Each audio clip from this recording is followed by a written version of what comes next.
Pag-usapan pa natin ang kwento ni Lolo Eduardo kasama si Mobile Journal Yeda Pascual.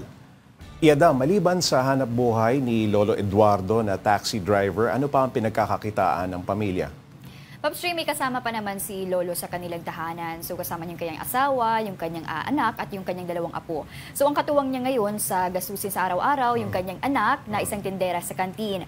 Pero ang sabi niya kasi mas malaki pa rin yung kinikita niya kumpara dun sa kanyang anak. Pero yung kanyang anak, ang sagot naman nun sa bahay ay kuryente at tubig, samantalang si tatay naman ang sagot niya ay yung kanyang maintenance, pagkain, bigas at yung allowance ng kanyang mga apo.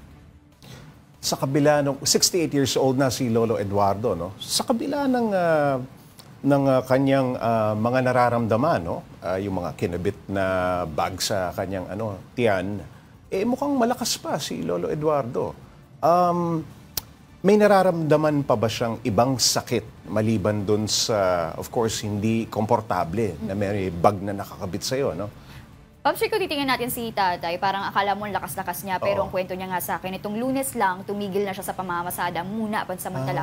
Okay. Kasi talagang nahihirapan na raw siya mamasada dahil madalas nang uminda ulit yung kanyang pagkirot nga nung kanyang tiyan. Talagang hindi niya na daw kaya. Ang sabi niya nga sa akin, may mga panahon nga daw na kapag traffic, hindi niya na daw maitapak yung kanyang kaliwang paa.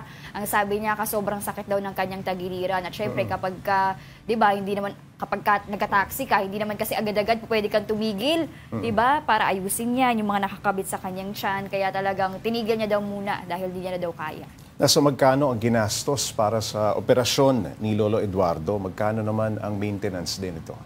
Pops Ray, take note, inioperahan si tatay 2008-2009, pero ang ginastos sa kanya around mahigit 100,000 pesos na daw. So, maliban pa dun yung mga gamot na ini-inject kay tatay na 500 pesos daw kada araw. Kaya talaga nung mga panahon na yun ay talagang hirap sila, pero nakatulong naman yung suporta ng mga kaibigan, mga ibang kapamilya nila. Kaya kahit paano, that time, natustusan nila yung gamutan ni tatay. Pero malamang marami pang paparating na gastos, no? Para dito sa karamdaman ni Lolo Eduardo. Pero ano naman ang kanyang kahilingan? Pops Ray, ayun, kahilingan nga ni tatay na ngayong next month kasi June 14 yung kanyang kaarawan, 69 na siya. So, sana daw magkaroon, umabot sa edad na yun, ayun nga, sabi ko dun sa kanya, talagang aabot yan, manalangin lang tayo. Pero ayun, sobrang ang hiling niya daw ngayon ay talagang matustusan nga yung kanyang mga gamutan kasi talagang sobrang bigat. Lalo na nga ngayon, tumigil siya sa pagkatrabaho, so ang naghahanap buhay na lang yung kanyang anak.